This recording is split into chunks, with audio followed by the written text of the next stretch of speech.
ফালাই দিলে। আসসালামু আলাইকুম, সবাই কেমন আছেন? আশা করি সবাই ভালো আছেন। প্রতিদিনের মতো আরও একটি ভিডিও আপনাদের সাথে শেয়ার করার জন্য চলে আসলাম। তো দেখেন, সকাল সকাল আমাদের নাস্তা রেডি হয়ে গেছে। আজকে শাশুড়ি মা আমাদের সেটা জন্য তো আমি জানি। ভাকা রান্না করছে।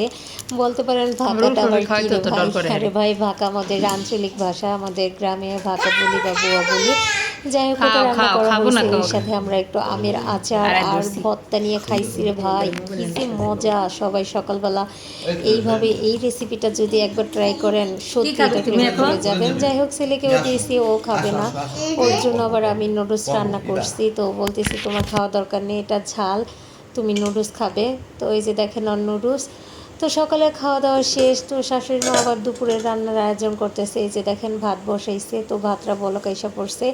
আর এই যে সারাপের জন্য রান্না হবে লাল শাক দিয়ে সুরমা মাছ, আর কলিজা ভুনা হবে। আর এই যে সুরমা মাছে কিছু মাথার লেজা, এইগুলো আমাদের আলু শাক, মিষ্টি আলু শাক দিয়ে ভেঙে রান্না করা হবে। তো আজকের রেসিপিটা দুর্দান্ত হবে, আমার পছন্দের।